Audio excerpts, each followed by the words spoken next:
Okay, Vortex. This camcorder just sent me a message.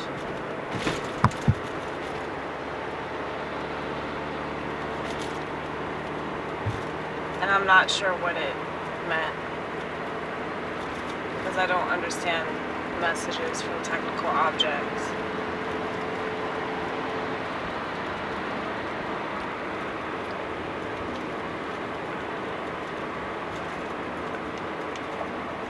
You know, there's a really interesting story that I have for y'all, okay?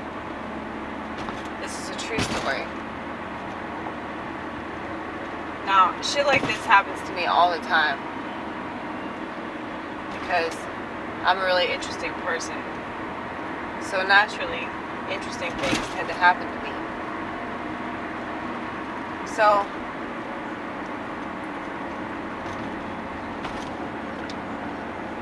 I was out walking around my town and I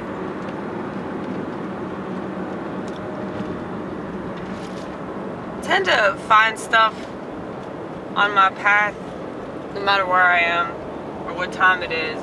I always find random shit, and you know I'm a hoarder, so I always think everything means something. So I tend to take this stuff that I find and I tell myself that I'm gonna make some sort of really brilliant, you know, mind-bending art project with it. But anyway, I find this feather and I put it in my pocket and I take it back home. And then when I'm home, I search for the feather, I can't find it. And so,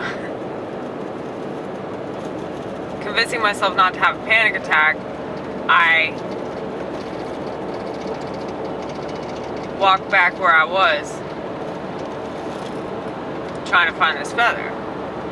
And in the meantime, there's a smartphone that's lying in the grass.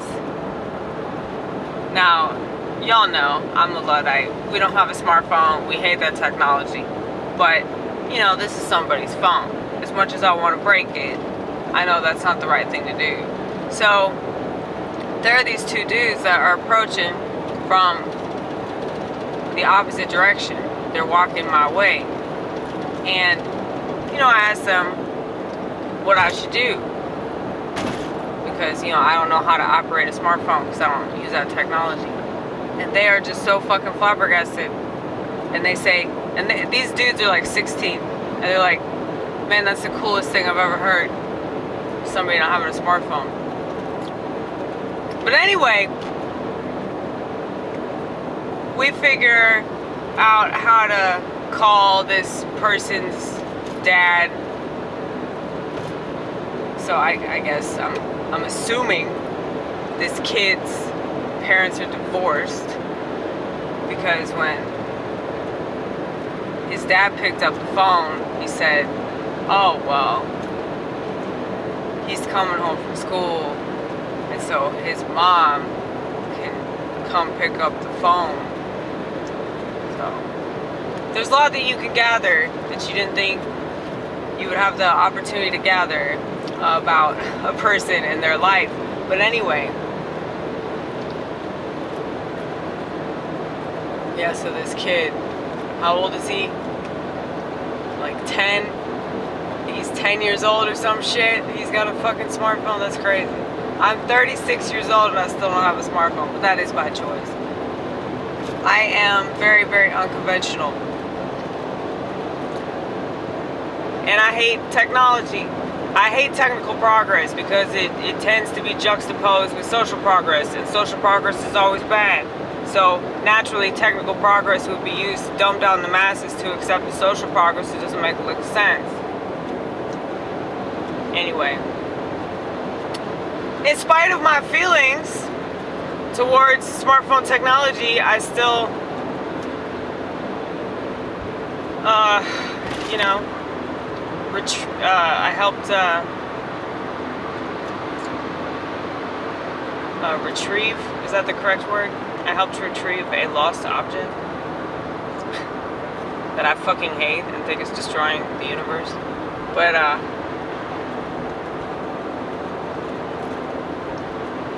Yeah, and that's all because I lost this feather.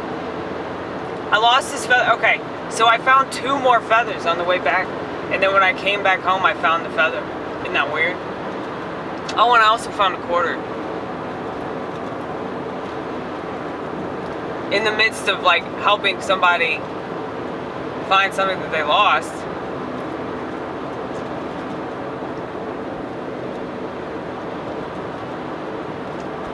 But yeah, I just thought that was an interesting story for the day, because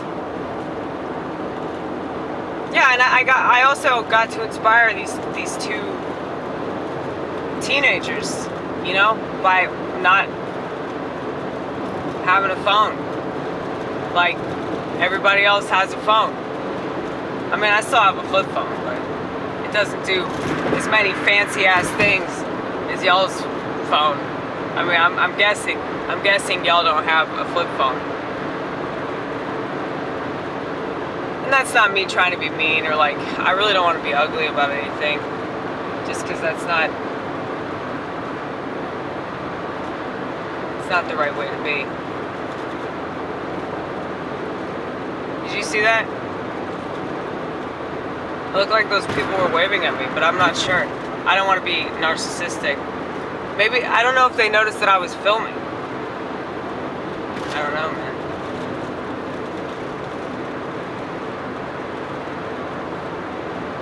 Can people see what's going on in somebody else's car at nighttime? I don't think so, but you never know.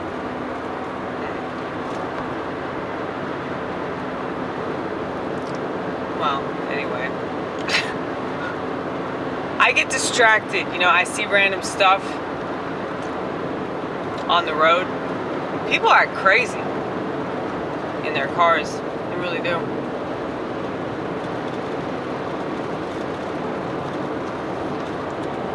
I mean, I know I do, but I act crazy everywhere. Let's be real.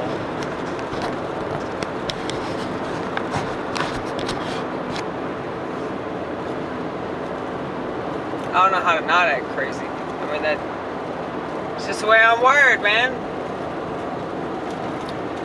I know that sounds like a cop-out, but just true shit. You know, we don't try to change animals. We don't try to change animals. Why we try to change human beings so much? Animals don't have this existential crisis that human beings have. Animals tend to know who the fuck they are and what their purpose is. And they just live in accordance with their nature. In a way, you know, human beings live a really sad, sorry existence because of just how complicated we have to make everything and how depressed we are because we can't figure everything out. But if we realize how small we are and that it's just not that important, you know, God has the upper hand, He'll always have the upper hand. If we would just realize that, it'd make things so much easier. We calm the fuck down, but instead we gotta figure everything out. I mean, I get it, but I've always been real spiritual. I've always had a pretty strong belief in God, whether I was like on the path or not. I still knew that there was a path, you know. But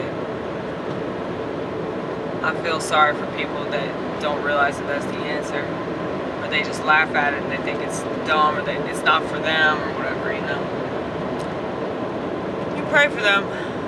That's really all you can do.